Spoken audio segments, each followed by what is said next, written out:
You meet a man. He's funny, attentive. He actually listens to you. You go on a date and you get home with sore cheeks from laughing. He says all the right things, wants the same things. It feels easy and rare.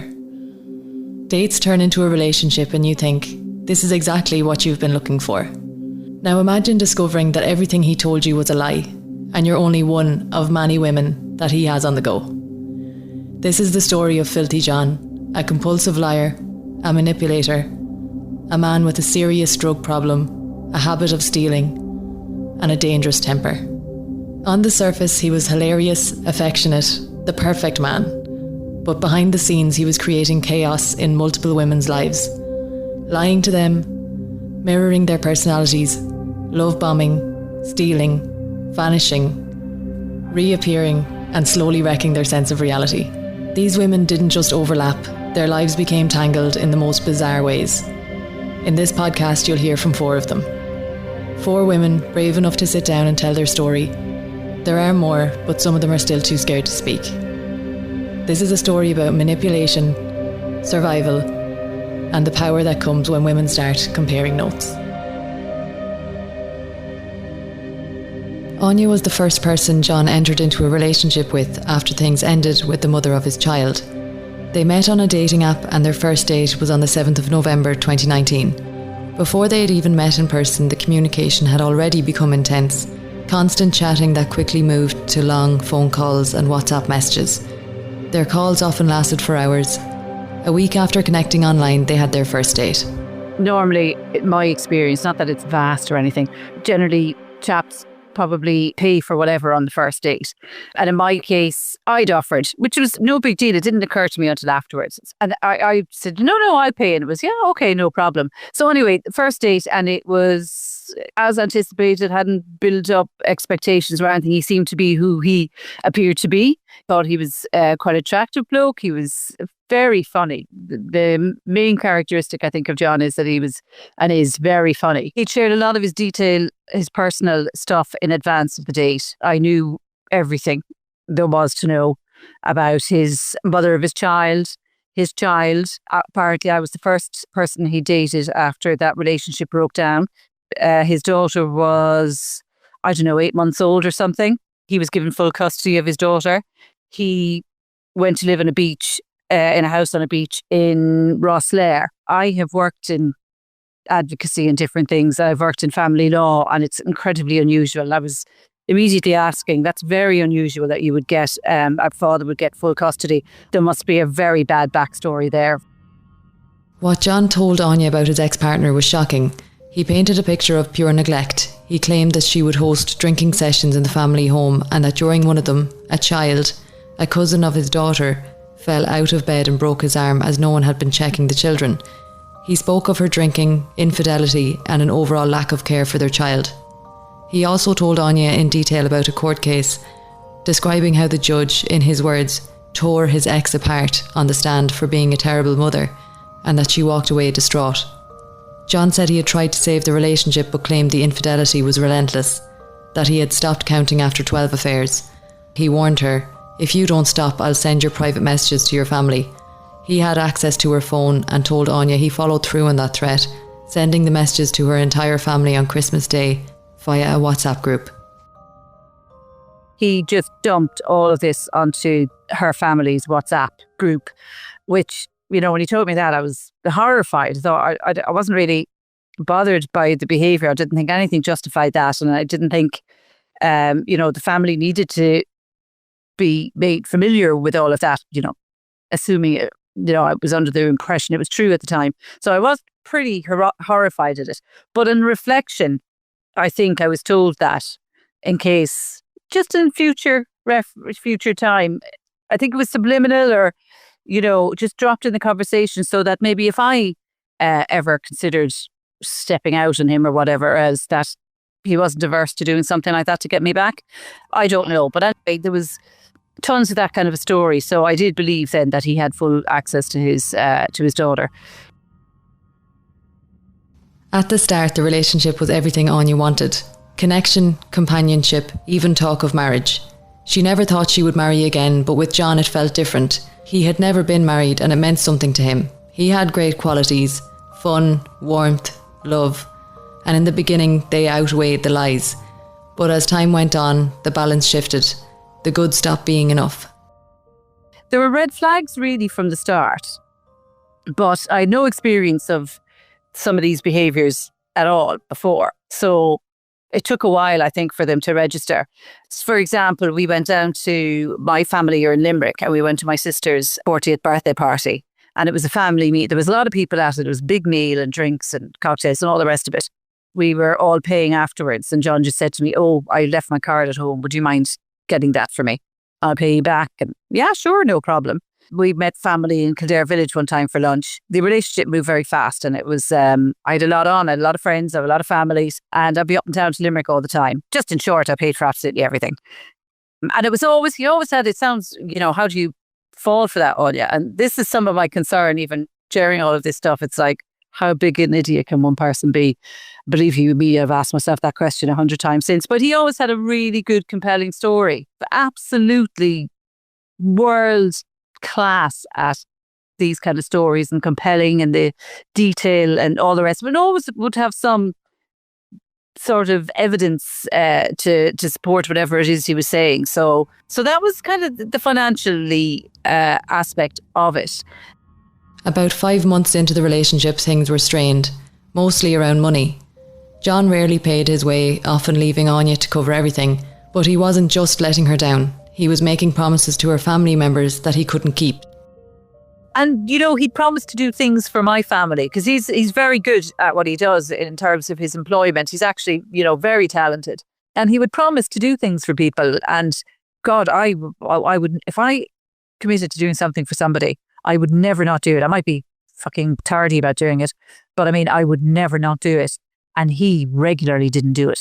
I would be absolutely mortified because, it was a reflection on me. He did that regularly, let me down regularly. God, you'd be here for the rest of the night if I had to go through the litany of, birthdays, holidays. The holidays, because it was COVID, were only domestic holidays, but I had paid for one entirely. So he was like, "Oh, the next one I would definitely pay for." I was like, "Great, do. That'd be wonderful." And the following summer we went on another holiday. And we were in Mayo, I think Sligo and Donegal. By the time we were in the second place, he had lost his money. It was all cash because he did work in a cash business, I suppose, and he'd lost it. So when we came back, I was like, that is just, I don't even know if I fucking believe it. I actually don't believe it. But he'd lost other things as well, you see. So that's what made it compelling. I think he'd lost all of his contact lenses or something. When he couldn't pay for the second holiday, we were due to go to Netherlands for Christmas that year. Over to my daughter. And I said, "Okay, by way of recompense, you book the flights." So he did that, and that was and showed me on his phone. And he did that in maybe, say, September. As it was coming closer and closer in December, I was like, I need to be thinking about my flights and what time are we flying at and all the rest of it. And anyway, push come to shove, won't labour the point. No flights were booked. I had to book a flight 3 days. I was so lucky. And it was the only reason I got a flight was it was a stupid time to go because Netherlands was in complete lockdown. My daughter lived over there at the time. She was finished university over there. And it was in complete lockdown. So why anybody would have flown over there unless you were visiting somebody like that? The trauma and drama of that was just unnatural. Like I hadn't never been away from my daughter for one Christmas since she was born. And I was potentially facing that. I mean, it was so fucking traumatic at the time. But anyway, it didn't happen. It was fine. But then finances weren't the main issue anymore. John started to disappear, and this was something Anya couldn't ignore. The relationship went on anyway. And then COVID hit. It was March 2020 lockdown, and he essentially locked down here with me. Couldn't work, obviously, for a lot of it. He couldn't. I work in a sector where there was no lockdown for me. We were essential services, so I was at work every day. He would be here. It was up and down as things lifted and stuff, but nothing very significant. All meals and cooking and all that kind of crack was my responsibility. And it wasn't until I think the first time when he went on the missing list, it was Easter, I think that year. It was Good Friday and he hadn't bought me an Easter egg. And we came back to the house and he went, I said, where are you off to? And he said, I'm going to go buy you an Easter egg. I said, don't bother buying me an Easter. Don't be so ridiculous. And anyway, they'll be sold out. You're not going to get an Easter egg anywhere on Good Friday. Anyway, off he went. So that was at 6:30. Good couple of hours later, I was like thinking, taking a phenomenal length of time for an Easter egg. Anyway, so I started ringing him and nothing. And at 9:00, I got a missed call. No, I didn't get a missed call. I got a call from John. So I answered the phone, but it was clearly a bum dial. He was in his car. You could hear music on and he was clearly talking to somebody. And he made some joke. He's one of these people that does, have a line of jokes and, everyone hears the same joke at some point. And he was talking about, it was the Pointer Sisters on the radio. It's Raining Men or something. And he made some standard joke that I can't remember now, but I remember thinking, oh God, that poor person has listened to that joke as well. And it was a girl. And I heard ketamine in the conversation. And I was calling him, I was calling out his name, but obviously he couldn't hear me. And I think I listened to about 9 minutes of that conversation before it was like, there's no point. He's not going to hear me. 9 minutes and I could hear the laughing and the backwards and forwards. And anyway, hung up. He turned up at 2:00 in the morning, walked in. I was up. I was like, having rang people and all the rest of it. And I was like, where were you? He told me he fell asleep in the car outside Tesco's. He went to Tesco's to buy me an Easter egg. And he was so exhausted from all of this long work that he'd been doing, the long hours of work he'd been doing over a couple of days, that he just fell asleep in the car and woke up. I was like, John, I had a call from you. You bum dialed me. I heard and I repeated it and absolutely not, just point blank told me, no, I don't know what you're talking about. It wasn't me. I was like, I think I showed it to him on my phone and everything. And he was like, I have no recollection on you. No recollection of that. Ask me how he got out of it, but he got out of it. Or it could have been, we could have had a fight over it actually. And maybe none talking for a couple of days and whatever. But in any case, that was the first time. That was Easter, he disappeared. Then all was reasonably okay. There was the worst kind of disappearing act. It could have been the following year. He went home one time and then there was no contact. So I was trying to contact him and nothing. And then I got worried. So I rang his dad. His dad didn't know where he was. His sister, his friend Gary. Nobody knew where he was. And what really annoys me to this day is all of those people know his history. History that I was not aware of at the time. And I said to those people, I'm really worried. This is not like John to be out of contact for this length of time. It's quite the opposite, actually. You could get 20 phone calls a day from John. Every time he had a new thought, he'd share it with you. And I said, I'm really concerned he's dead in a ditch somewhere. I'm going to be calling the guards if I can't track him down. And nobody stopped me. They were all, oh gosh, yeah. Oh, I don't know. I haven't seen him. I don't know where he is. Anyway, he was gone for 36 hours and I did call the guards. He eventually resurfaced because he was somewhere with a friend of his in Wexford and they knocked on this friend's door. I think John was known to the guards. And I think kind of when the right guard heard the name and all the rest of it, he knew where to look. So my next contact was John going, what on earth are you doing? What the fuck, actually, I think what he said, are you doing calling the guards? And I thought you were dead in a ditch somewhere, John. He came back after that and I made him do a drug test because he lied to me. He kept saying he told me his history with drugs. And I was like, the only thing that can explain these weird behaviours and disappearances is the drugs. And there was no other real signs for me in terms of paraphernalia and stuff. I didn't see any of that. So he did do a test and the test came back positive and he still had an explanation for that. It was some other medication that interferes with it. It was just a nightmare, really. It was amphetamines. I don't know any more than that. It was positive for amphetamines. Anya remembers heading off on a short trip with friends. John had dropped her to the airport in her own car. He had been promising to change to get things back on track, but his actions were telling a different story.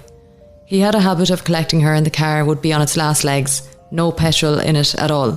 Every time the first thing they had to do was go to the petrol station. Before she left, Anya had tried to set a clear boundary. She told John, I can't sustain this, not just the financial side of things, but the lies, the uncertainty. The very last thing she said to him was, do not collect me with the car empty. Well, anyway, he was dropping me to the airport and I said to him, look, this is going to be you making amends now. So don't turn up to collect me with my car in fumes. He turned up to collect me and met me in the airport. He was there. The first thing I had to do was pay for his short-term parking. So I got into the car in fumes. And I just didn't talk all the way home. Oh, what's wrong with you and all this crap? And I went, I'm pretty much done now at this point. There's no effort made whatsoever.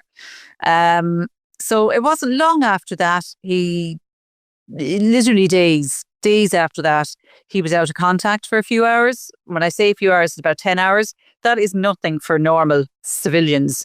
That is huge for John, huge. So I sent him a text and I said, had this conversation, told you what would happen. It's now happened, relationship is over. So, he was I used to get calls in the middle of the night, suicidal threats and all the rest of it for a while afterwards, devastation and all the rest of it. And I was very sympathetic to it. I sound very dismissive of it now, but it's only because I know the history with other people and all the rest of it at this point. At the point I reacted and I responded to it. I rang his father one night. No, it was the morning. It was very early morning, about 5 o'clock in the morning maybe, because I saw this litany of texts and this is it. You won't hear from me again, and then nothing. So I rang his dad and had his dad check his bedroom, and he was there. So from November 2019, I broke up with him in March 2022, and really had moved on romantically. Never usually lost contact with him, but romantically, by the time that relationship ended, I was so relieved. I have never felt such a sense of relief in my whole life. Ever. I still haven't. No matter what happens to me, I'll never be as relieved as I was when that relationship ended. And I was grateful, and I'm still grateful to this day that I managed to get out of it. So, but I felt guilty initially. So I kept up the contact. And then eventually he met Monica. His life seemed to turn around with Monica. So I was prepared to, kind of not let him back in, but never really, severed contact. He'd obviously be out of contact with me because we'd no reason to be in contact, but he'd always resurface. And I never, refused it because he seemed to have turned a corner. Eventually, he moved on. He moved on to... Teresa. Not her real name, but I had to change it because this woman is terrified of John. But yes, John moved on, though he never told Aine that. To her, he was still deep in his heartbreak, calling, texting, crying and pleading, and slipping in updates about his life. One of those updates was that he had rekindled a friendship with an old school friend and became close to his wife, Teresa. They had a daughter the same age as his, and he told Aine he spent a lot of time at their place. He said they got on great, that he'd even crashed there sometimes. Aine heard plenty about Teresa and about her little girl too. Then, about a month after they broke up, Aine received a message on Facebook. It was from Teresa, the one John had mentioned so often. She said she was trying to get in touch with him, that she hadn't heard from him in a while and was worried. Aine, recognising her name but never thinking there was anything romantic going on, replied, "Don't worry, that's something he does. You'll be hearing from him soon." That was that. But I was at work the following morning. I got another text message from her asking me to ring her. So I rang her. She said, she said, it's 3 days now and I haven't heard from him. And I'm just really, really worried. And I said, look, I have, experience of this. This happens. But he will resurface and you shouldn't worry about it. And then she started crying. And I was like, are you in a romantic relationship with him? She said, I am, yeah. And I was like, I'm dreadfully sorry. I said, he used to mention you, but he never told me you were in a romantic relationship.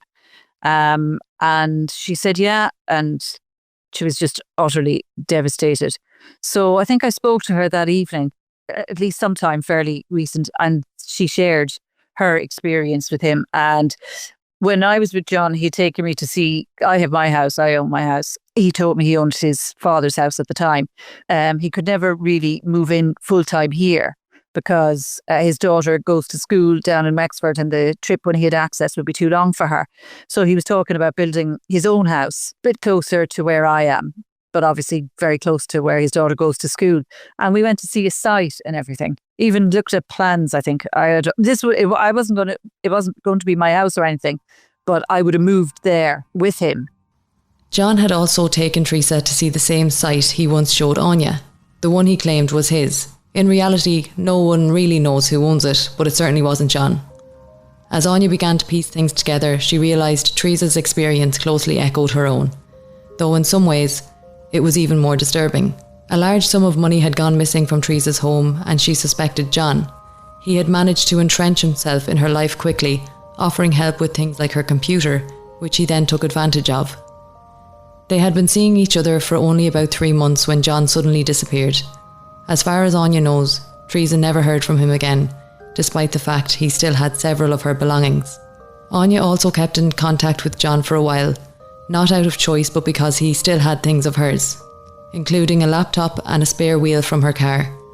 When she mentioned the spare wheel to John's father, he said, "There is no spare wheel for that car here, Aine." John moved on to Monica, while he was still with Teresa, leaving her devastated. Cumulatively, I was at a massive loss, but mine happened over 2 years. So I didn't really feel the loss, but hers happened over a period of 3 months. So it was significant loss financially that she had, and other, I think.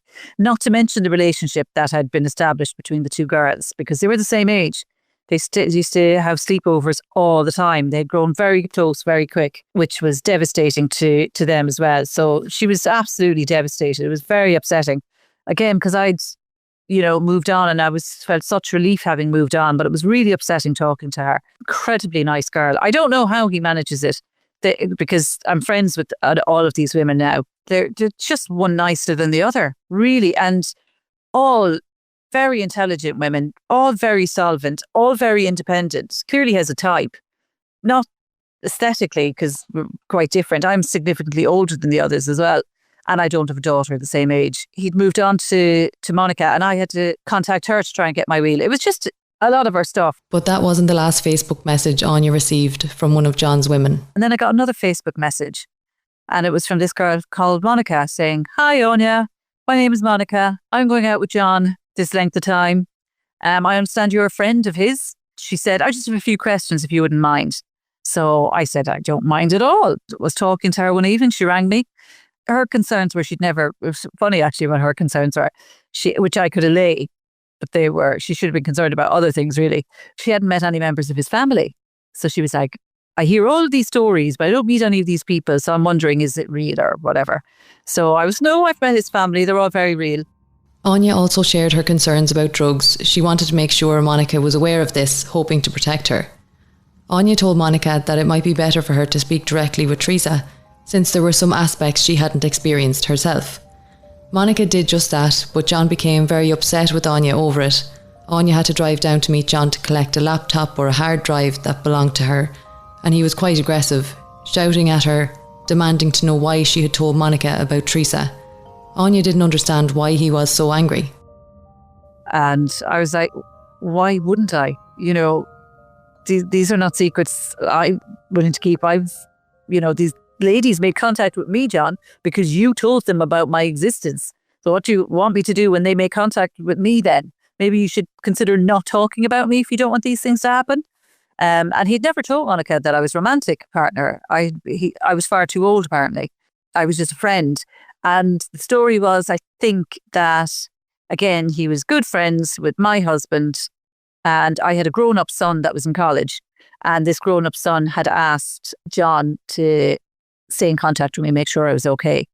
Why my own husband couldn't have done that is a mystery to me. But anyway, and other spurious things about me that weren't true or no relevance to my real life. But anyway, I don't know, he just loves a good story.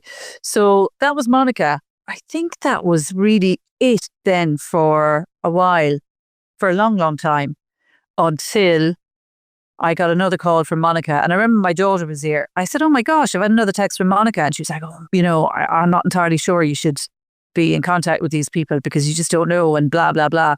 But I went, no, I want to see what's going on. So when he was going out with Monica then, Monica took him back. Once they had reestablished relations, then both of them would be in contact with me. If John rang me for a chat or whatever, oftentimes Monica was sitting beside him on the couch. And, really nice girl, got on very well with her. She was past some of those behaviours, and because he was so mad about her, and he was always telling me about how mad about Monica he was, because he was so mad about her. He'd given up drugs and made that very abundantly clear. And he was going to counselling, and he was also attending Narcotics Anonymous meetings. So he'd ring regularly and tell me about these happenings, and not necessarily huge detail about what was discussed, but just things that had been discussed, and that Monica had made two very firm boundaries, put two firm boundaries in place. And if he crossed either of them, then their relationship was over. And he seemed to be taking that really seriously. Those boundaries were no drugs and no lies. That's it. And also Monica had a little girl the same age as his daughter, and those girls continue to be very close, actually. While things seemed to be going well with Monica and John, he was attending his counselling and NA classes regularly. John suddenly reached out to Aine. He told her he needed to get something off his chest. I need to talk to you in person. I was like, well, okay. And he said he'd been to counselling, and the counsellor, as part of his progress, he should be making redress to people that are important to him that he would have hurt over recent times with his drug taking and all the rest of it. So he said, you're one of the people, and, I need to be honest, I need to tell you the truth. And I said, okay, and what truth? And he was struggling with a lot of it now. He was mortified. You could tell he was absolutely mortified. But one of the things he told me was that he'd been on drugs. He'd taken drugs every day of our relationship. Every day. I was flabbergasted. I couldn't understand processing it. I remember it actually hurt my brain because I was thinking, Jesus, anywhere we went, he drove my car. His daughter was regularly with us because he had her every second weekend, I think, because the arrangement and on a Wednesday. But he had her more often. Oftentimes on holidays he had her for longer, and oftentimes he swap or whatever. I had a good and I would say close relationship with his daughter. She was very sweet. She was 4 years of age when I met her first. They're dolts at 4 years of age. All they want you to do is play with them. After originally telling Aine he had full custody of his daughter because the mother was unfit, John came out with a new story. Just 2 weeks into dating, he had said he received a letter from his ex claiming she'd turned her life around and wanted access. When Aine suggested going back to court, he refused, saying, I want control, so I can pull access if she slips again. He also claimed she had bought him out of the family home and that he had 150k sitting in a credit union account. Like many of John's stories, it sounded convincing. He even went into that credit union account because at one point there was some issue with money doing something or other and he couldn't access it. So I actually drove to the credit union with him, sat in the car while he went inside and dealt with whatever he'd dealt with. He must have just walked in and walked around the room a couple of times and came back out. It's fucking mental. The level of stuff that he used to do. Truth of it is that he didn't stop taking drugs. She did her level best to support him through, coming off them, or she never participated in it herself.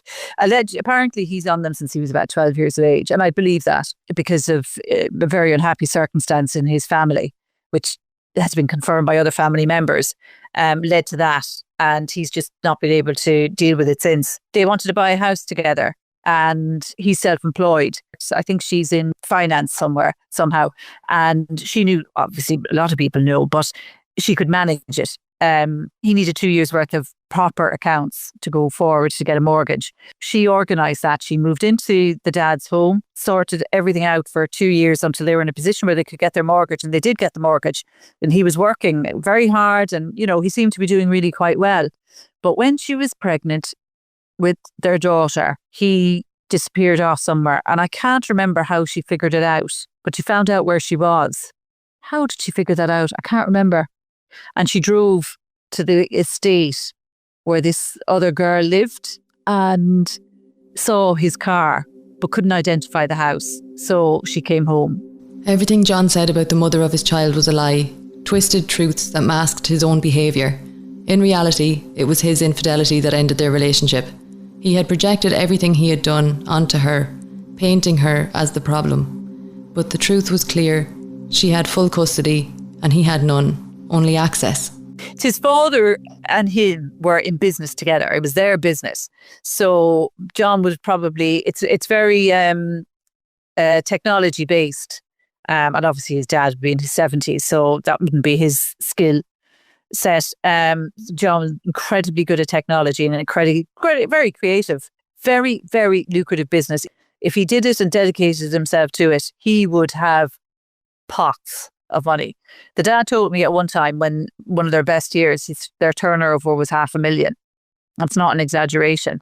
So, and I mean, it's turnover, not profit, but he could be incredibly successful if he just concentrated on doing that. But he's just, I don't know. I think he's a pathological liar. There's definitely, I don't know. I'm not qualified to say whether it's a personality disorder or whether it's mental health, but there's something very wrong there. He just does not seem able to, because I mean, he could have had an amazing life with Monica. Their girls were the same age. They were incredibly compatible. But why he felt the need to be in other relationships at the same time is an absolute mystery to me. He was regularly, anyway, keeping me updated about the relationship with Monica. And then Christmas just gone, he told me that he'd broken up with her. Christmas Eve, they were around at Monica's brother's place. And he went to take a picture of Monica and her daughter on Monica's phone. And he saw a text come in from Monica's boss at work, whom he would have been familiar with. And it was, some salacious text. So he knew that she was carrying on with this chap. So he broke up with her on the spot on Christmas Day. That's when she made, Monica, in January then, I think it must have been, she made contact with me and just said, Anya, another couple of questions if you wouldn't mind. I was like, yeah, no problem, rang up. And then she just shared all of this with me. So it was the level, the lengths, the level, the numbers. It's very hard to process, very hard to fathom. What Monica did when she discovered these chats on his phone and recorded them, she had joined a Facebook page, Are We Dating the Same Guy? Put up her story, and other girls came along. They were familiar. They had either similar experiences or dated him. So she reached out to them and, they talked, and a few of them were due to meet and then didn't meet as a result of reading, what they read on that Facebook page. So she's already saved people some of the drama, I would call mine, but some of the girls is utter devastation. Some of the, experiences they've had are, just horrific. Like, there's assaults in there, there's masses of financial, theft of money, of property. And I suppose one of the really thing that stands out in my mind is his daughter. You know what I mean? All those places that she's been introduced to, all these people, builds relationships with these people. Because a lot of these girls, I think, have daughters similar. So builds relationships, and then they find out. There was, I think, when Monica was going out with him in 23, there was about 4 other women going out with him as well. And serious, significant relationships. They were in his, we don't know how he managed, because they all would have thought he was in their house all the time. But clearly he wasn't, because he was. Now, Monica would have broken up with him a few times and then got back together again. So I think in the in-between times, he was obviously more available to be with the others. But his daughter was in all of these places with these people and their families, not just daughters of the same age, but the rest of their families as well, and had relationships with all of them, which were then kind of, severed abruptly if any of the women found out anything, or sometimes he would finish them and that would be it. And she was here one time, I don't think, because he used to bring her back to visit me a few times after we'd broken up. She mentioned other names to me. One of the things John told Anya was that the mother of his child had taken in her sibling's child, her niece, and raised her alongside their own daughter. So a couple of times his daughter would refer to her first cousin, as her sister. And I corrected her because I thought she's confused, or maybe she's making up a little fantasy that maybe, somebody else will call her out on and more embarrassing circumstances. So I should probably clarify for her. And I would say it to her, I'd say, oh, I think that's your cousin and maybe not your sister. And she'd no, she's my sister. She'd be very, very emphatic and looking at me as if I 4 heads. Now, patronising, fucking, I don't think she is. I think she's your cousin. And at one point she actually got upset. Naturally. She was like, she is my sister. She is my sister. And I was like, okay. And I was saying to John, I said, you're going to have to, she need counselling or something. And he was like, yeah, don't worry about it. I'll manage it. I don't know why she insists on saying that. I don't know what he achieved with that. I don't know why. When John finally had his come to Jesus moment, Anya asked him bluntly, is her niece really her niece? Or is she her daughter? He admitted the truth. It was actually his daughter's half-sister. He couldn't explain why he had lied. With John, you got a lot of that. Unnecessary lies with no clear reason behind them. It was frustrating, a constant I don't know that wore you down. But in the end, it made no difference to Anya's life anymore. They were no longer together and he was apparently doing better with Monica, so she chose not to press the issue. When Monica had posted her story about John, people, I was telling you, people came and commented underneath her post, and this girl came along and posted and said, oh, I had a date, I dated John for a little bit, or for a while, and our first date, he brought me to a big house in the country. They had a robo-mower. He was going to repair that, and he told me that the house was his, but he rented it out to his sister. I wonder whose house that was. And Monica came on underneath and went, I know whose house that was. It's his ex-girlfriend's. So in 2023, he was dating somebody and he brought them my keys outside because from my handyman.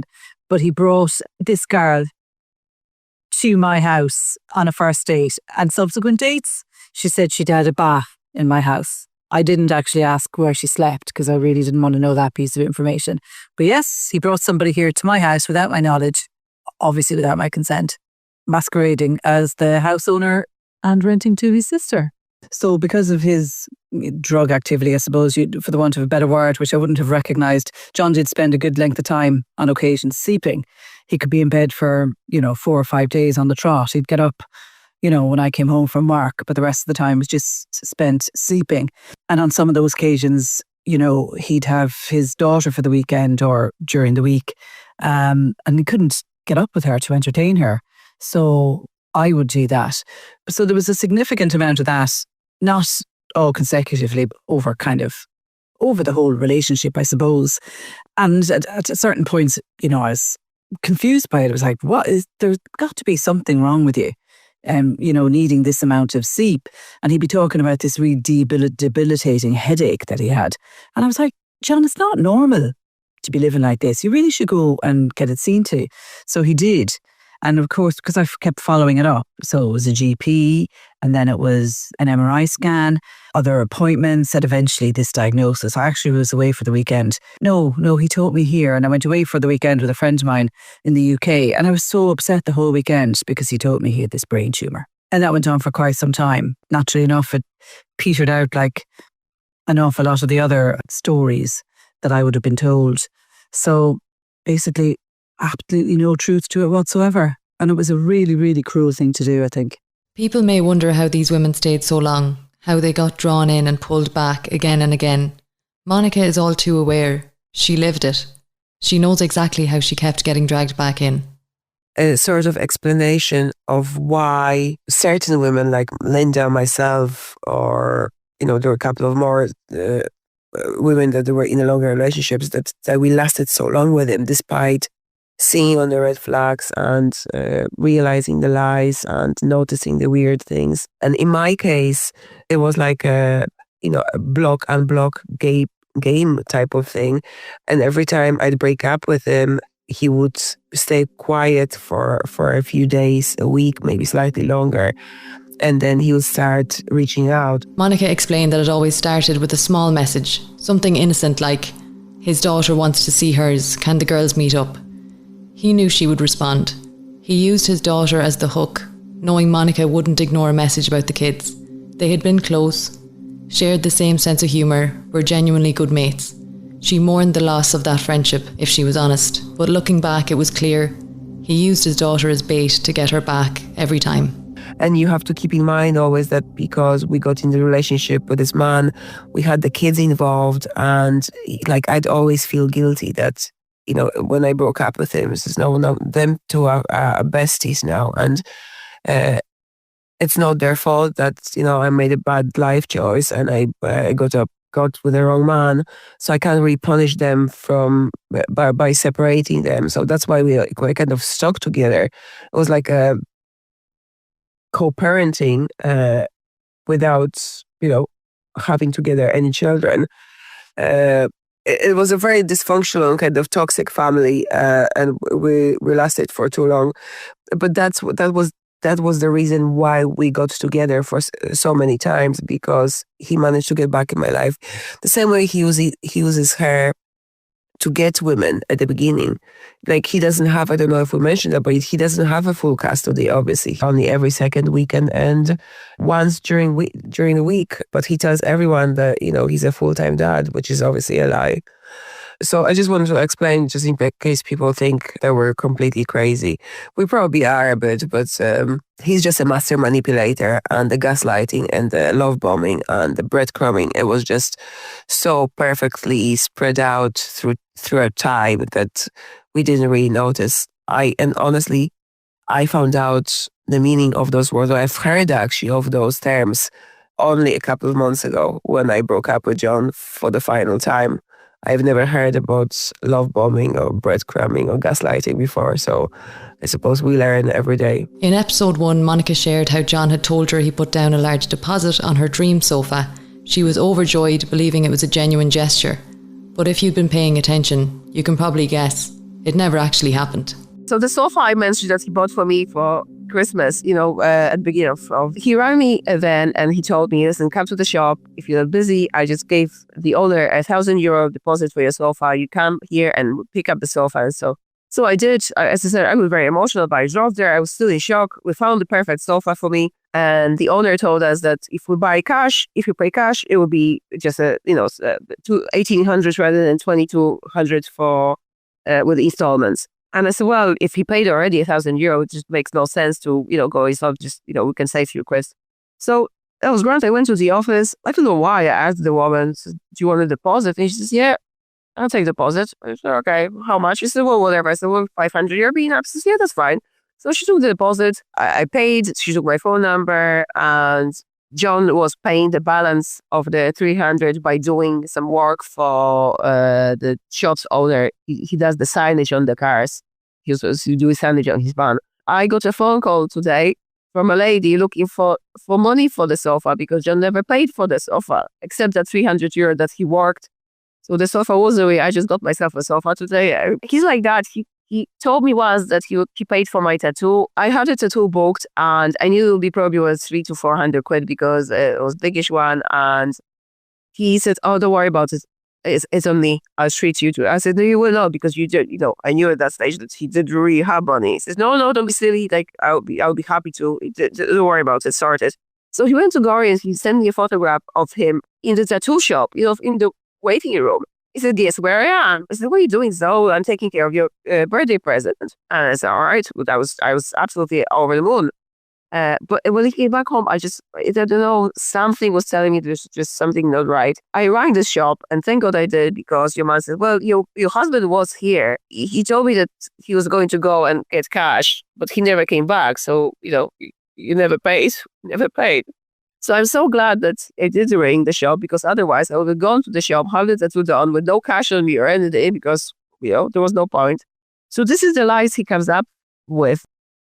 One of the stories that he told me was that he was he was a renowned DJ, and he had his own show on 2FM, and he was really good friends with Jenny Green and was invited to her wedding, and he couldn't go. And we all believe that story until Linda went to a gig of Jenny Green's and met her and asked her about John, and she hadn't a breeze who John was.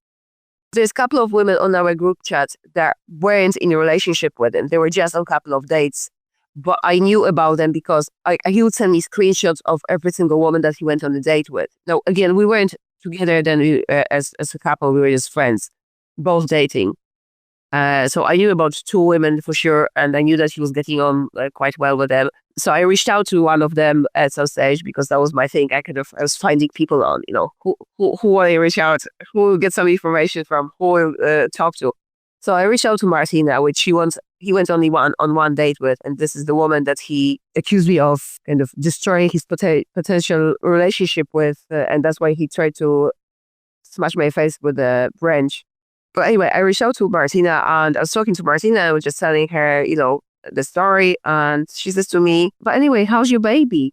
I said, what you do? What baby? And she says, I still can't keep my face straight when I tell the story. And she says, because John contacted me. Well, she actually reached out to John because he owed us some money. But he told her that she asked about me. I said, oh, we're not together. We weren't together for a while. Monica got pregnant, and I was kind of playing along that, I will be a father of this child. But then the child was born, it was black, so obviously I couldn't carry on this story.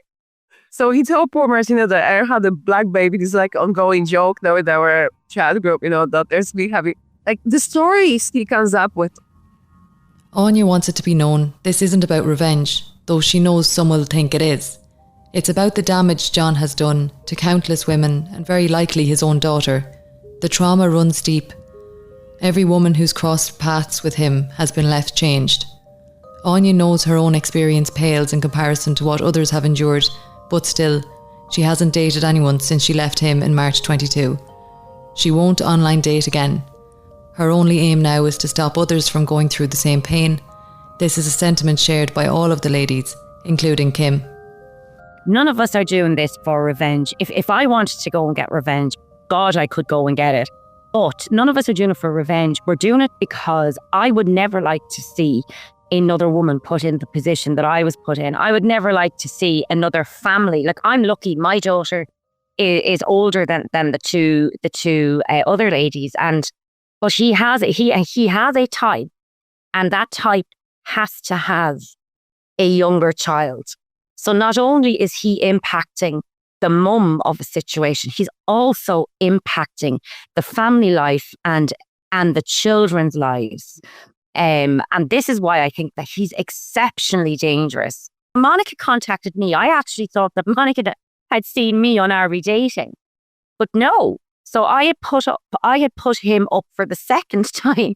I had put him up on RB Dating, and I remember this a lady. There was 135 messages by the end of the conversation. Can you share his picture? This sounds like somebody that I know. And I was like, no, I won't share the picture. But what I can do is I can describe his WhatsApp photograph. And if that lets you think that it's the same person, then so be it. So I did. So this lady was getting ready to meet him. This was on maybe a Monday or Tuesday night. She was getting ready to meet him on a Sunday night. He was coming to her house to cook food for herself and her daughter, and he was coming to her house that week. So she had said, oh my God, and she had read like what I had put in. Then another lady put a comment in and said, the first lady had said, I actually haven't spoken to him. I kind of met him for the first time in the start of September, and then he fell off the radar and he was gone for a while. And I said, well, probably because I was in the mix, but I didn't know about Linda and Monica. And I said, I was obviously in the mix then, thinking, fair enough, it was just me. And she said to me, yeah. And he told me that he was really, really sorry, that he was suffering depression, that his dad had passed away in October. I was like, no, his dad is very much alive. He told me that his mum had passed. This gets way better.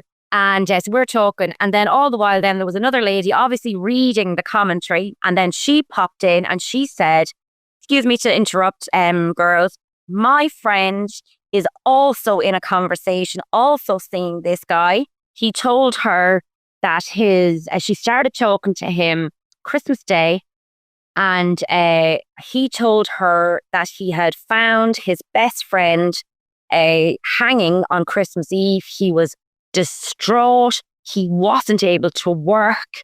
That would she be able to tide him over with €1,000, and he was so busy he'd be able to give it back to her at the end of January, but could she tide him over now?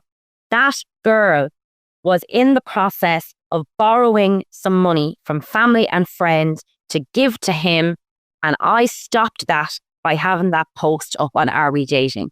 I know some people say, oh, Are We Dating? Oh, it's full of, women who are this, that, and the other. There are some good. So at that stage, then I hadn't even met Monica. Monica came in maybe a week later, or maybe 2 weeks later. But all the while, I was so scared that he was going to find out. But sure, the damage was done from the previous time. So it didn't really, he was never going to get near me ever again. Since the podcast launched, John has found out about it and responded with a string of vicious texts to Monica, which she then forwarded to me. Too late. I don't care now. I'm fucking very, very angry. Don't even try to pretend you didn't know anything about this. Don't even try. I'm not going to. Don't try to scare or to intimidate me. I'm well past that. You think this is fucking funny? Not funny at all. You were fucking with my life for long enough. You've been using women and destroying our lives like we're nothing. Enough is enough. Lucas is on call, John is around, and I have Gardaí on speed dial. I already spoke to them about my situation. Stay away from me.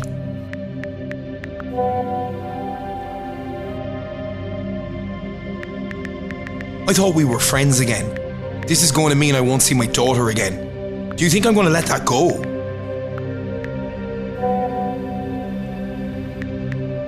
I think you should. It's all on you. You did this. You were never my friend. I was simply a convenience to you. All you ever told me were lies. There's a life lesson for you. Don't fuck with women. You underestimated me. I have learned from the master manipulator. Have a taste of your own medicine. Eat it up. It's very bitter.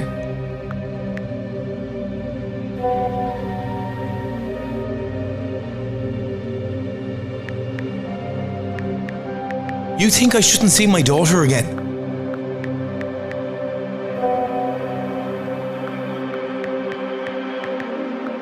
Not until you get professional help. You trained her to lie for you. You've been using her to get women's trust so they'd get in relationships with you. You've been introducing her to all of those families only to take that away from her. What is this teaching her about relationships? You've been damaging your daughter's mind for years. Do I think you love her? Yes. Are you a good father? Absolutely not.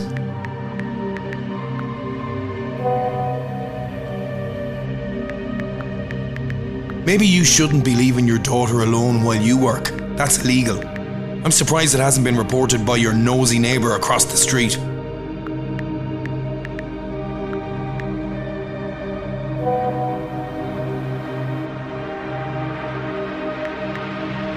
Wow. Parenting advice from you. Get a grip. Don't even go there. I mean it.